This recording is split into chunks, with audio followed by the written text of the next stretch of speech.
आइए बच्चों, एक बार फिर से आपका स्वागत है। पिछली वीडियो में मैंने आपको लिंग गुणसूत्र या लैंगिक गुणसूत्र और दैहिक गुणसूत्रों में होने वाले उत्परिवर्तन से होने वाले विकारों के संबंध में यानी कि सिंड्रोम्स के बारे में बताया था। और आज मैं आपको दो ऐसे विकारों के बारे में समझाऊंगा जो कि अप्रभावी जीन में उत्परिवर्तन के कारण होते हैं। अप्रभावी जीन में उत्परिवर्तन के कारण होते हैं। इन्हें जीनी व्यतिक्रम कहते हैं। जीनी व्यतिक्रम में दो चीज़ें हैं, एक एल्केप्टोन्यूरिया और दूसरा रंजकहीनता यानी एल्बिनिज्म। एल्केप्टोन्यूरिया और एल्बिनिज्म, तो दो चीज़ें इंपॉर्टेंट हैं और परीक्षाओं में ये कई बार पूछे जाते हैं। तो इसको आप समझिए सही तरीके से होता क्या है और यह कैसे होता है। जैसे कि मैंने आपको बताया कि यह आपके जो अप्रभावी जीन होते हैं उसमें उत्परिवर्तन के कारण होता है। तो यहाँ पर ये आपको तीन चार चीज़ें याद रखनी है। एक है HGD जीन। HGD का मतलब होमोजेंटिसेट डाइऑक्सीजनेज जीन। दूसरा HGD एंजाइम, एंजाइम को हिंदी में विकर कहते हैं, तो होमोजेंटिसेट डाइऑक्सीजनेज विकर। तीसरा इसमें अमीनो अम्ल हैं। इसमें दो अमीनो अम्ल यूज होते हैं, एक है फिनाइल एलानिन और दूसरा है टायरोसिन। दो अमीनो अम्ल हैं, इन्हीं का महत्वपूर्ण रोल इसमें होता है।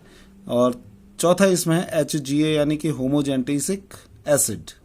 ठीक है, होता क्या कि ये जीन के प्रभाव के कारण इसमें ये होमोजेंटिसेट डाइऑक्सीजनेज बनता है और ये जो है इनको एक्टिव करके फिनाइल एलानिन और टायरोसिन के कारण इनकी उपापचयी क्रियाओं को करता है और इससे हमारी बॉडी लगातार सही काम करती है।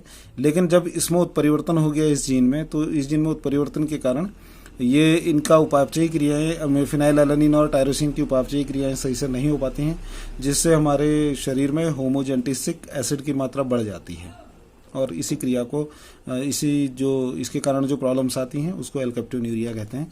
अब मैं आपको इसको थोड़ा डिटेल में समझाऊं।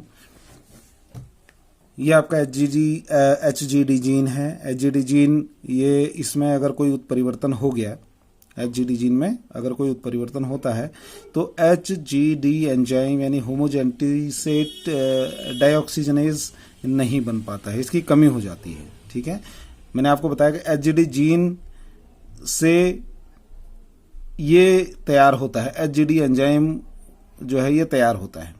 लेकिन अगर इसमें कोई उत्परिवर्तन हो गया तो ये चीज़ हमको नहीं मिल पाती है, इसकी कमी हो जाती है। HGD एंजाइम की कमी हो जाती है। इस कमी से क्या होगा, ये फिनाइल एलानिन और टायरोसिन दो अमीनो अम्ल हैं। मैंने अभी आपको समझाया, फिनाइल एलानिन और टायरोसिन ये क्या है, दो एंजाइम हैं, दो आपके अमीनो अम्ल हैं। ये दो अमीनो अम्ल के द्वारा जो है उपापचयी क्रियाएं नहीं हो पाती हैं। ये उपापचयी क्रियाओं को करने में जो है हेल्प करती हैं।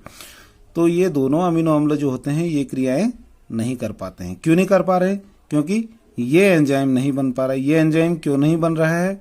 क्योंकि इसमें जो HGD जीन के द्वारा जिससे यह एंजाइम बनता था उसमें उत्परिवर्तन हो गया है, इसमें बदलाव आ गया। इसमें बदलाव से ये नहीं बन पाया। इससे फिनाइल एलानिन और टायरोसिन नामक जो अमीनो अम्ल हैं ये उपापचयी क्रियाएं नहीं कर पाते हैं। अब जब ये उपापचयी क्रियाएं नहीं करेंगे तो HGA यानी कि होमोजेंटिसिक एसिड बन जाता है। इसको एल्केप्टोन भी कहते हैं, इसी नाम से इसको एल्केप्टोन्यूरिया भी कहते हैं। तो HGA बनना शुरू हो जाता है। जब ये क्रियाएं नहीं होंगी, शरीर में उपापचयी क्रियाएं नहीं होंगी, तो होमोजेंटिसिक एसिड बनना शुरू हो जाएगा। एक अम्ल जो है शरीर में बनना शुरू हो जाता है। अब ये करता क्या है, इसकी मात्रा जब शरीर में बढ़ जाती है तो रक्त और मूत्र में दिखाई देने लगता है, बढ़ जाता है। और बढ़ने के कारण इसके कुछ लक्षण हैं, जैसे कि यूरिन जो है हवा के संपर्क में, ऑक्सीजन के संपर्क में आने पर जो है वो काले रंग की हो जाती है। यूरिन जो है वो काले रंग की दिखाई देने लगती है। तो इसी स्थिति को एल्केप्टोन्यूरिया कहते हैं। तो इसको आप गौर से समझिएगा। HGD जीन मुख्य है, इससे HGD एंजाइम निकलता है।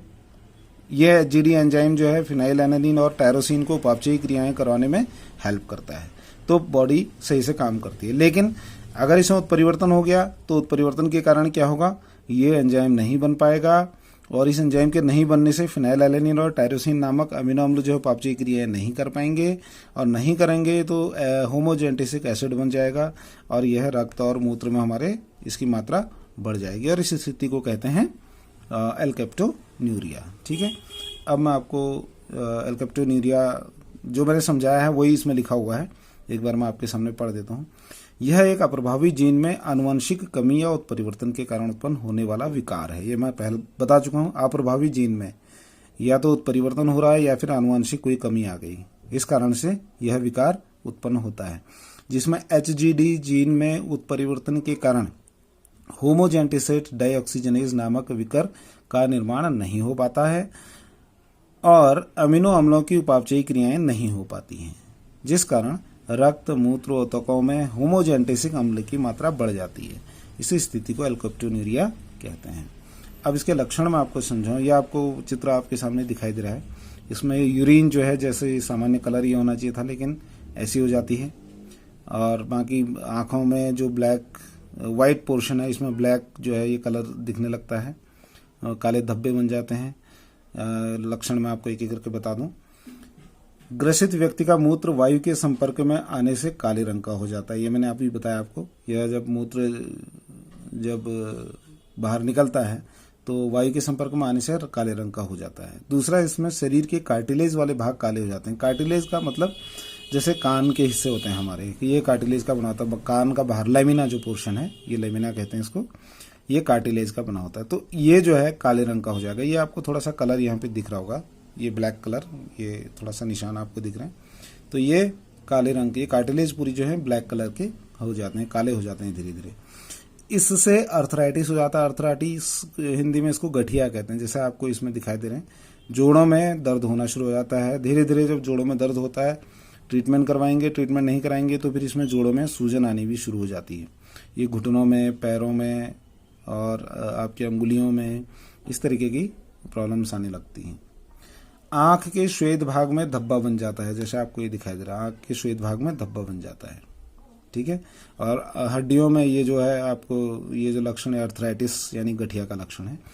तो यूरिन जो है ब्लैक हो जाती है, गठिया हो जाता है, आंख के श्वेत भाग में काले धब्बे बन जाते हैं और कार्टिलेज जो होते हैं वो काले हो जाते हैं, ठीक है।